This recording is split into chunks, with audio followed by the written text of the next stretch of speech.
साथियों, ये कहानी सुनकर आंखें भर आएंगी। ये कहानी है एक गरीब पिता और उसकी होनहार बेटी की। एक बार वह गरीब व्यक्ति अपनी बेटी को उसके स्कूल से लेकर शहर के एक महंगे होटल में पहुंचा। उस व्यक्ति ने फटे पुराने कपड़े पहने हुए थे और उसकी बेटी स्कूल की ड्रेस पहनी हुई थी। जब दोनों होटल के अंदर पहुंचे तो वेटर पूछा, सर आप क्या खाना पसंद करेंगे, आप अपना ऑर्डर बता दीजिए। तब उस व्यक्ति ने कहा कि आप मेरी बेटी के लिए एक प्लेट पाव भाजी लेकर के आ जाए, बस एक प्लेट। वेटर ने कहा, सर आप कुछ नहीं लेंगे, आपके लिए भी कुछ लेकर आऊं? तो उस गरीब व्यक्ति ने कहा, मेरे लिए कुछ भी मत लाइए, आज मेरी बेटी के लिए पार्टी है। मैंने अपनी बेटी से वादा किया था कि अगर तुम इस जिले में 10th क्लास में टॉप करोगी तो तुम्हें सबसे महंगे होटल में पार्टी दूंगा। आज मेरी बेटी का रिजल्ट निकला है और पूरे जिले में टॉप की है, तो मैं मेरी बेटी को पसंद का पाव भाजी खिलाने लाया हूँ। आप सिर्फ बच्चे के लिए ही पाव भाजी ले आइए। वेटर ये बात सुनते ही दौड़कर अपने मालिक के पास गया और बोला कि सर आपसे एक छोटी सी रिक्वेस्ट है कि आप मेरी सैलरी से पैसा काट लेना, लेकिन आज मैं चाहता हूँ कि उस बच्ची के साथ उसके पिता को भी एक प्लेट पाव भाजी खिलाया जाए, क्योंकि उस बच्ची ने पूरे जिले में 10th क्लास में टॉप किया है।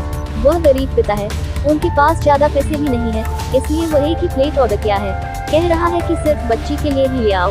होटल के मालिक ने जब ये बात सुनी तो मुस्कुराते हुए बोला, तुम उसके पिता के लिए भी पाव भाजी लेकर जाओ और उसके लिए भी लेकर जाओ, पैसे मत लेना, और 4-5 प्लेट पाव भाजी भी पैक करवा कर ले जाओ और 2-3 किलो मिठाई भी लेकर जाओ, तथा उनसे कहना ये पार्टी होटल की तरफ से है, आप ये मिठाई ले जाए और जश्न मनाइए। जब वेटर ने 2 प्लेट पाव भाजी लेकर गया तो वह व्यक्ति चौंक गया और बोला, मैंने तो एक ही मंगाई थी, मेरे पास इतने पैसे भी नहीं है। वेटर बोला, अरे सर शर्मिंदा मत कीजिए, ये पार्टी होटल की तरफ से है, आपकी बेटी हो या हमारी बेटी तो बेटी ही होती है सर जी।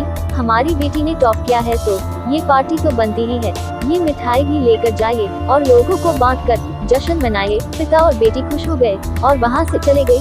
कई साल बीत जाने के बाद उस गरीब पिता की लड़की अब यूपीएससी की कठिन परिश्रम करके पास हो चुकी थी और कलेक्टर भी बन चुकी थी। इत्तेफाक से उसी शहर में उसकी पोस्टिंग हुई थी। उस लड़की ने उस होटल में सूचना पहुंचा दी कि मैं उस होटल में लंच करने के लिए आ रही हूँ।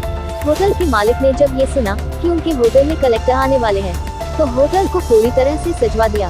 गांव में ये बात पूरी तरह से फैल गई और कस्बे के सभी लोग उन्हें देखने के लिए आने लगे। कलेक्टर अपने पिता के साथ उस होटल में पहुंची। कलेक्टर ने होटल के मालिक से कहा कि शायद आप मुझे पहचाने नहीं, हम वही पिता पुत्री हैं जो कि हमारे 10th क्लास टॉप करने पर आपने मुझे पार्टी दी थी। हम वही पिता पुत्री है, आज फिर से आए हैं और आज पार्टी हम देंगे आपको, आपके पूरे स्टाफ को और पूरे गाँव को, क्योंकि आपने गरीबी का सम्मान किया है।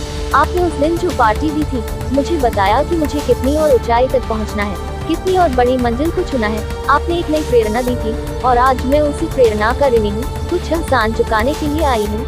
वो मैडम ये सब कहते जा रही थी और उनकी आंखों से आंसू बहती जा रही थी। ये कहानी हमें ये सिखाती है कि कभी भी किसी गरीब का मजाक नहीं उड़ाना चाहिए। हो सके तो उसकी मदद करना, और अगर मदद ना कर सको तो उसका मजाक मत उड़ाना, क्योंकि ईश्वर वो सब देख रहा है। बनना है तो उसकी नज़र में अच्छा बनिए, जहाँ भी रहिए कर दिखाइए कुछ ऐसा कि दुनिया करनी चाहे आपके जैसा।